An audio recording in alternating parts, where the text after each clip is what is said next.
Bismillah ar-Rahman ar-Rahim. I am Dr. Akhtar Raza, working as a assistant professor in Federal Urdu University, and also I am working as a visiting faculty in Institute of Business Administration. And I have affiliation with the few of the other institutions as well, where I can deliver the workshops and lectures either online or in some of the universities physically. My area of expertise is basically I started my career by statistics, then moving towards the computer sciences, and then traditionally moving in the data science. That is my core expertise is in the data science. In several universities, I got the opportunity to teach the business intelligence. So I think most of the students in real life are needed to work with the business intelligence and research in R. So my core area is implementing the research methodologies in R. R and Python, these are the two major segments in research where the people can complete the data analysis and take the output of their researches by using either Python or by R. But my dimension is in R. Recently, just before the Eid, I have completed one of my workshop regarding the research procedures which implemented in R. So that was a 2-hour workshop, and nice people were there and learned so many things, how to implement the researches by using the algorithms in R, how to model the data, how to predict the elements. So these are my about myself, right? I officially welcome all of you in this workshop. So many people in this online workshop. I have the opportunity to talk with you. I hope that this workshop is an exciting for you. Looking at the names of the participants who have registered themselves for this workshop, I see that it is quite an interesting group from many perspectives. First, I am happy that we have a number of undergraduate and the graduate students here with us.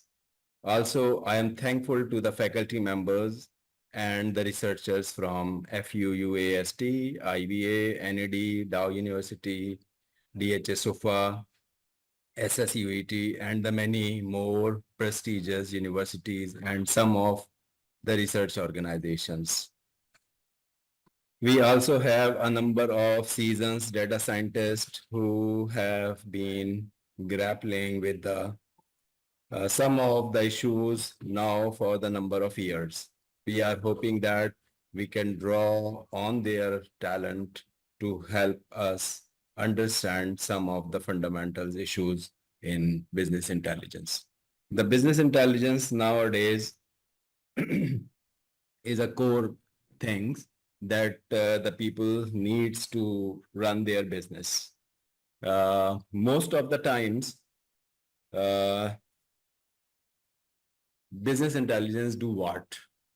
In most of the companies, the data is scattered along the different cities, in the different shops or franchises.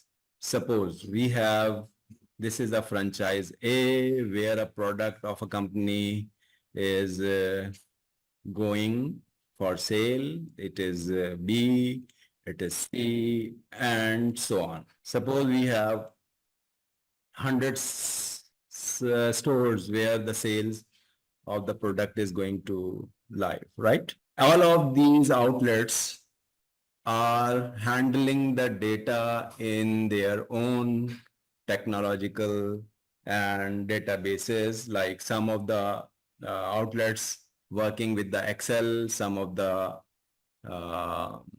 outlets are working in the Oracle, some are on SQL Server, and some other technologies. So every store have a different data source. Means how to manage the data by the company totally or as a overall. So the process in business intelligence is called ETL. What ETL stands for: extract, transform, and load. This is a very fundamental steps in BI.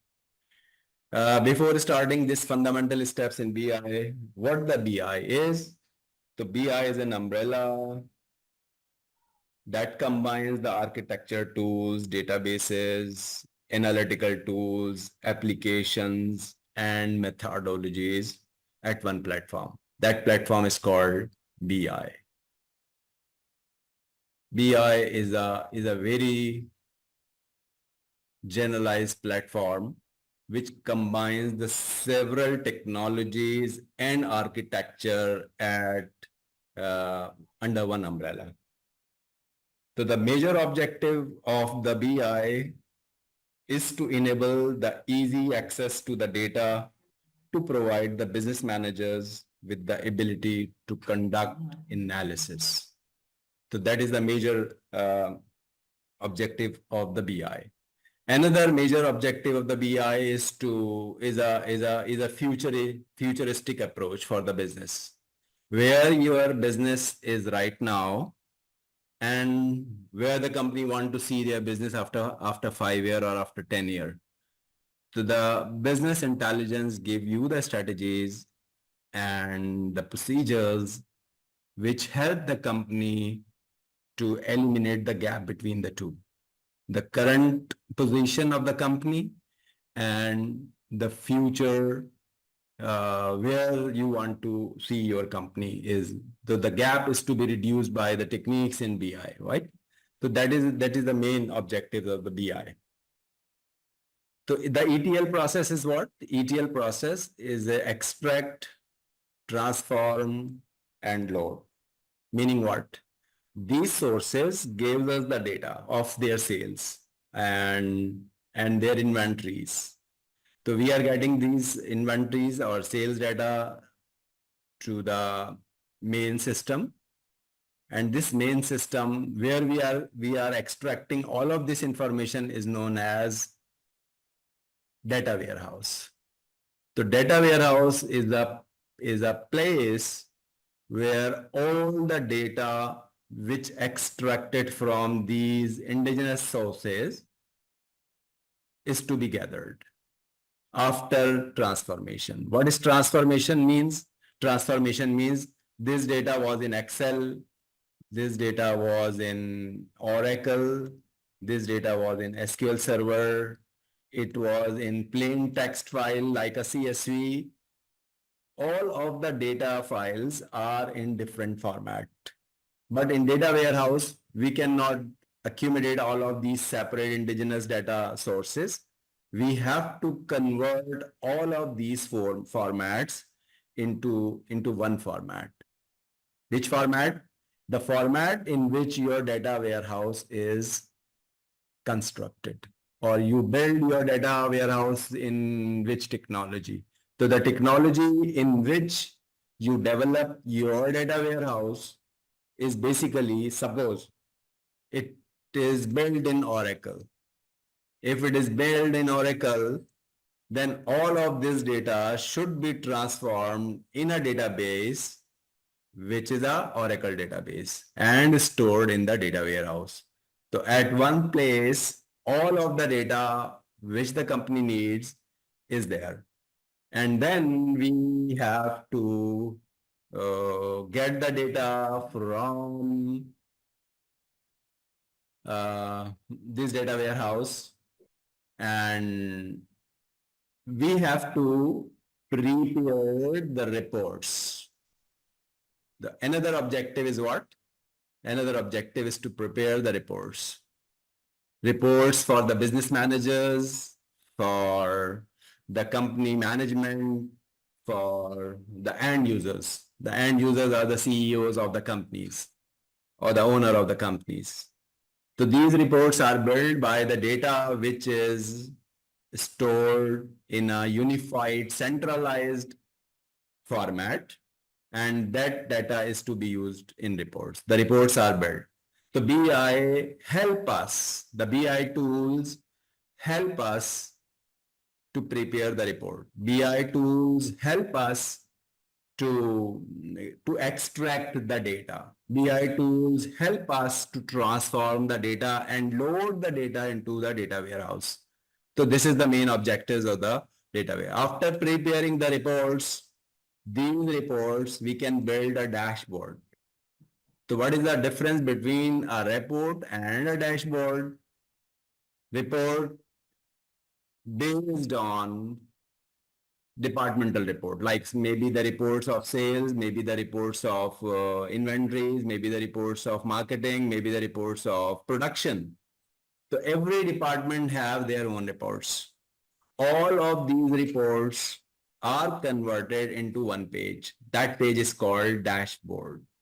So dashboard and report, these are the two major elements which you can assume as the output of the BI. At the report, we can get the departmental data, what are their sales, and how much total sale is there, and how can we control our inventory, and what is the gap between the production and the supply. All of these things can be directly observed by the reports. On dashboard, we have a pin icons over one page, which basically representing the salient features of each and every report. So that is the main difference between the report and the dashboard. So in simple, I can review the overall procedure which I am mentioning here on this slide. The BI provide us the ETL tool to extract the data, transform the data into a unified format, which is the format of our data warehouse, then load all of the data into the data warehouse. I will describe the data warehouse technology and the data warehouse rules and regulations here in one slide.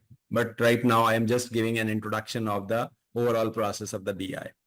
The data will be extracted from the data warehouse and reports are prepared. The reports are summarized over a dashboard, which are very helpful for the company management. Moving next, on the next slide, we have a description of the BI, which I gave you in my introduction, and what are the objectives, what BI helps to transform the data, what the transformation is, what type of transformation is needed. These are the different elements we need to address before moving the data towards the data warehouse. It is an official definition of the BI, then closing gap, as I told you, where the company is right now, and we want to move the company on upward trend and move towards the success. So this strategy gap is basically objective, right? So it's a major objective of the BI to facilitate the closing gap between the current performance of an organization and its desired performance as expressed in its mission, objectives, goals, and the strategy to achieve them. So this is basically the gap which we have to remove. The entire process is represented by this diagram. We have the different data sources on the SQLs, Excel, text, Oracle, others. And we want to convert the entire data into the ETL process. What data we have here in these different sources, that may be in Excel, that may be in CSV file, that may be an Access database, Oracle database, SQL Server, MySQL, Sybase, Azure, and many more. Because today the cloud is very important and moving very fast in technologies. So instead of keeping the data into the local machines, generally the companies and the people want to try to store the data over the clouds. So these functions, which I am explaining here, can also be introduced using the cloud softwares, right? Either the AWS or by Google Cloud or other cloud technologies, right? But there are the two different versions of Power BI Microsoft products. Whenever I'm talking to the Microsoft product, uh, Microsoft product are what? Microsoft produces Microsoft Power BI and Microsoft Power BI Desktop and Power BI Online. These are the two different tools. Desktop is a free open source software. We can download the desktop and which we will introduce here in the second part of this workshop. We will tailor a complete report and by how to prepare that report in Power BI. That is the main objective of the second part of this workshop. Some of the data processing elements we will also introduce in that, and data is stored into data warehouse. Another Microsoft product is MSBI.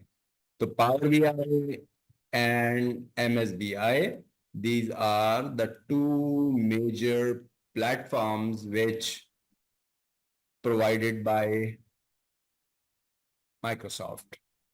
BI, Power BI, and MSBI. MSBI is a part of SQL Server. It's not a very separate technology. Whenever someone installed the SQL Server on a machine, on a server, then all of the functionalities of MSBI is built into the SQL Server. There are the three segments of SQL Server. One is called SSIS, Integration Services, and SSAS, Analytic Services, and SSRS is the reporting service. So reporting services will give us the structure to report and make the dashboards. Analytic service will give us the cubes. What the cubes are? Cubes is a multi-dimensional data processing. The cubes are built by SSAS and the data from the cubes are taken to the reports. I will describe the OLAP and the OLTP over the next slide in detail. So this process is called OLTP. OLTP is the process done by these franchises, different franchises. They are performing OLTP. But in data warehousing, after preparing the data warehouse, we are basically doing what? OLAP. So OLTP and OLAP, these are the two terminologies. I will describe these two terminologies over the next slide. So SSAS do what?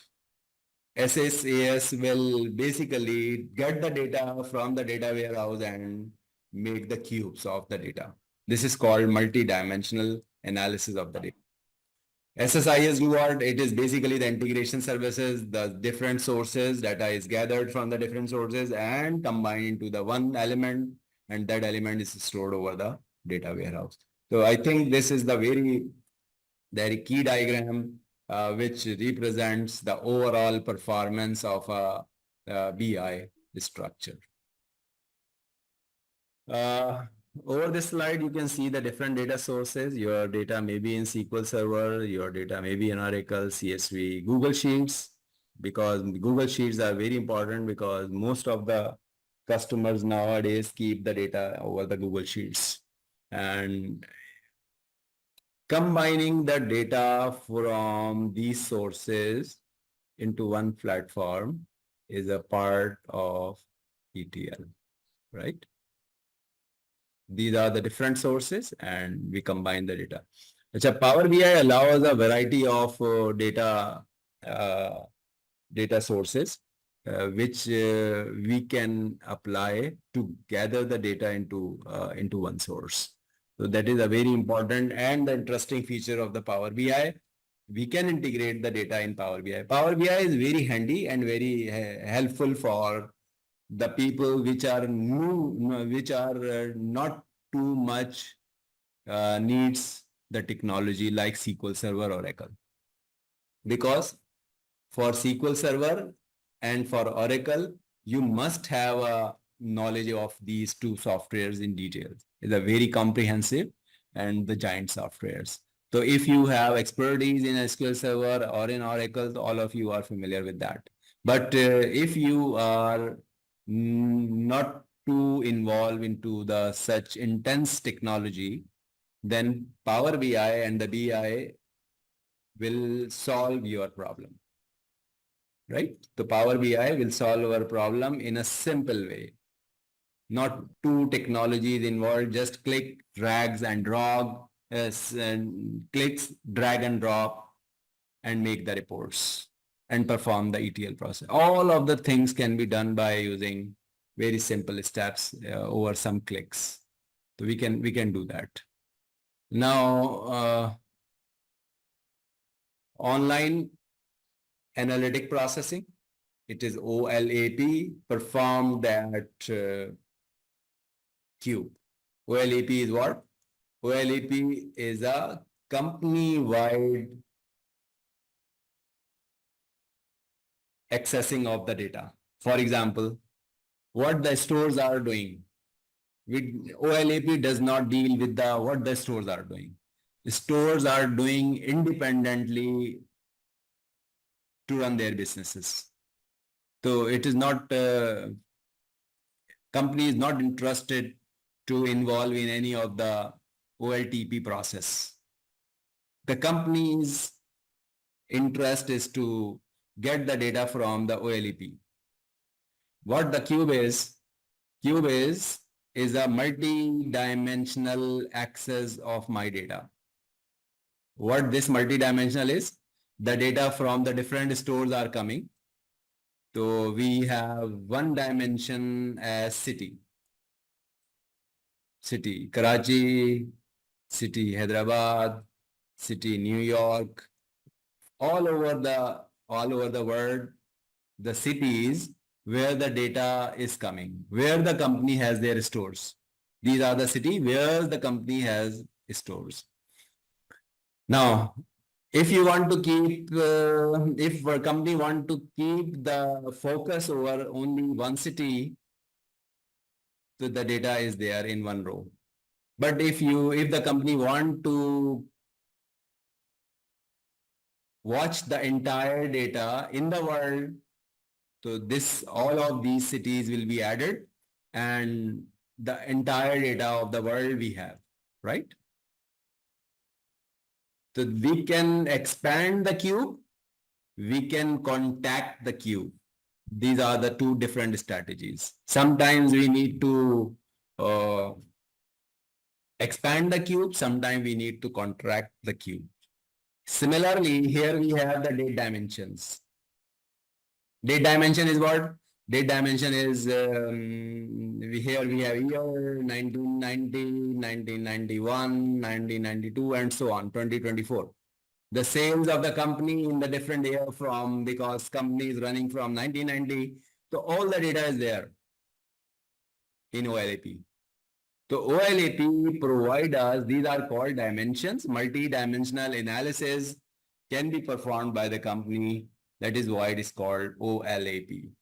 So OLAP is a company-wide narratives of the intelligence, and OLTP is the store-wise. OLTP and OLAP, store-wise analysis is OLTP and company-wide analysis is OLAP. That is the main difference between the two. Now the few of the strategies in OLTP on the next slide. This is the cube and this is OLAP. Category dimensions. What categories are there? Grapes, strawberries, cherry, mango, and the sale is there or the profit is there. The dimension which is referred to as location. New York, Chicago, Los Angeles, the time dimension, Q1, Q2, Q3, Q4. So these dimensions can be contracted or can be expanded. If I expand the quarters, then data becomes in months. If I expand the months, the data broken into the days. If I broke the days, the data is broken into the hourly data. So data can be contracted or data can be expanded by the cube. It's totally depend on the reporting procedures. What reports are needed? If the company needs the quarterly reports, so we have to prepare the data by single clicks in quarters. If the company need the data for the monthly progress, so we can expand the cube in months and so on.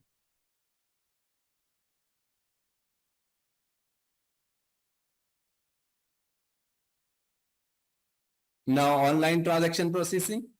These are the store-wise processing at one store. What capabilities are needed at one store? At one store, we need to insert the data, to edit the data, to delete the data, to append the data at one store. For example, a customer came and bought an item from the store.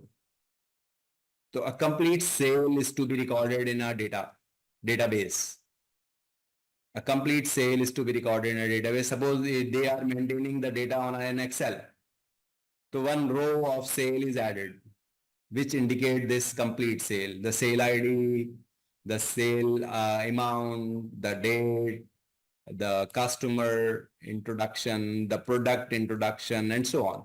All of these things are saved at the store after completing one sale. This is the process which I am referring as OLTP, online transaction processing. And if another sale is performed, then one more row is added here. So the rows are added in this inventory, in this data file. Rows are added when one completes it. We can delete the sale, we can edit the sale, we can update the sale, append. Append means the new rows are added into the data file. These are the appends. So different appends are performed, and on the basis of the transactions in one file, which is an Excel file, which the store is maintaining, we can have the entire data sets at one store. So what the transactions are, one complete transaction at bank is also a transaction, as you mentioned, as you can see into the picture. We have ATM machine, and the user is performing one complete transaction at the ATM machine. This is the process which is referred to as OLTP. So at ATM machine, either the customer is getting the data from the account or storing the data or paying the bill, or what the transaction the customer is doing is completely responsible by the OLTP process. So these are the main differences between the OLTP, and here we have some of the examples in which we want to discriminate between the OLTP and OLAP. The company want to know how many items were sold in NY. Is it a problem of OLTP or OLAP? You can answer in chat. Yes, it's a problem of OLAP. Next is borrow the amount from an ATM machine. Is it a process of OLAP or OLTP? Definitely, it's a OLTP process, because a transaction is performed at an ATM machine, and an ATM machine can be treated as an independent source of data, and every data is to be gathered into a server where the entire data is accumulated into a one complete data file. Similarly, sold an item of OLX is OLTP, and how much profit made in a specific region. Suppose North America. How much business, how much profit we got in the region North America. is an OLAP process, right? Because all of the data set in North America is to be accumulated and the answer is to be given. Aggregate data on a specific line sale in October is also OLAP. Purchase a book from Amazon.com is an OLTP. How many tickets are sold for a specific movie show in March 24 on Netflix is also a process of OLAP, right? So what the OLAP and OLTP, this slide is giving you a complete discussion and example of these two. Now, after completing the data, we have the three types of analytics perspectives. Data can be explained by the descriptive measures. The descriptive measures, inferential measures, predictive measures, these are the three major procedures in data analysis, right? Descriptive measure means you have to describe the data. Describe the table, describe the database, describe the tidbits of your data file. This is descriptive. Average sale, average profit, average production, standard deviation of sales, correlation between the sales and the revenue. That is also a very important. The correlation is also a descriptive measures. So different descriptive measures which we can use to describe the data. In inferential measures, we have hypothesis testing. The descriptive measures, just finding the summary of the data is descriptive measures, and visualization, which is a very important part of BI. Visualization is also a part of descriptive measures. Pre-processing is also a part of. Pre-processing is what you have to clean your data. You have to remove the outliers from your data. You have to remove the NAs if you have in your data. So these are, remove the inconsistencies you have in your data. These are all the steps of data pre-processing. What inconsistencies you may have in your data? Suppose in a column, which is a column of price of the item. Suppose the price is 50,000, somewhere it is written as 50K.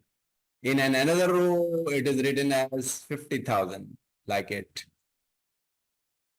And in another row, it is written as 50,000. All of these things are representing the same figure, but stored in the database in an inconsistent manner. So you have to convert these inconsistencies into your one format, which is this 50,000. All over there, all of these entries are representing the 50,000. To convert all of these entries into the 50,000 in the same pattern is a consistent data. It is an inconsistent data. Now, summaries, the quartiles, the deciles, the percentiles, statistics, a complete statistics, summary statistics you can use here. In visualization, you can prepare the box plot, the charts. Power BI has a variety of the tools for visualization. So that's why I choose Power BI, because a very handy, very simple, very quick way of visualization can be performed using the Power BI. So I think you will feel very comfortable and interesting the second part of the workshop, in which we will deal with the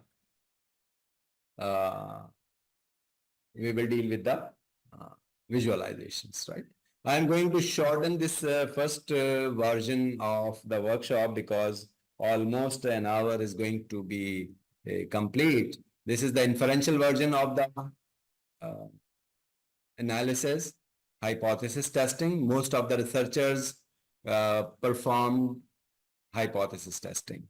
Whether the mean average price of brand A is same as the average price of brand B, company is interested to check this hypothesis. So this hypothesis can be checked by the inferential procedures.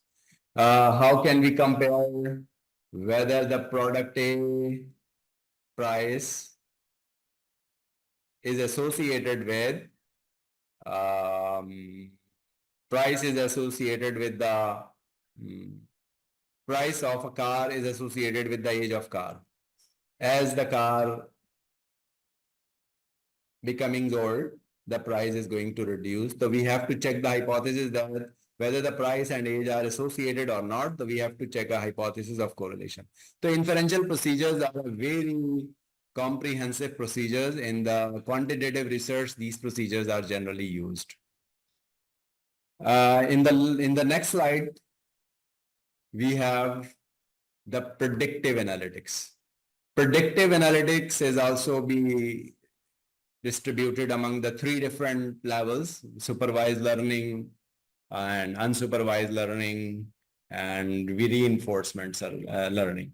In the supervised learning, we have the labeled data.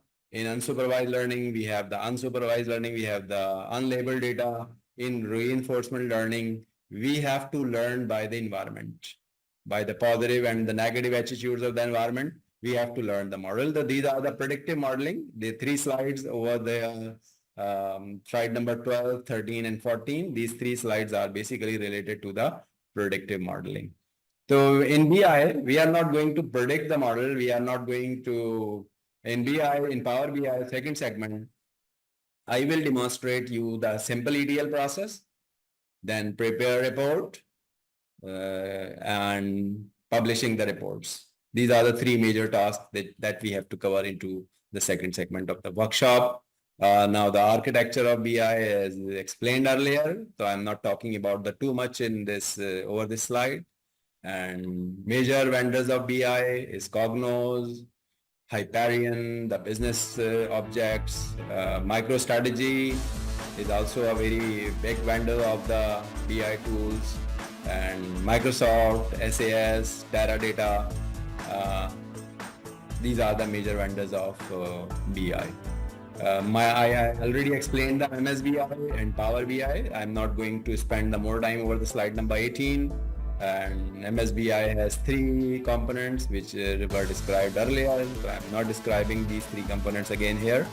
And that's all the first segment of the workshop.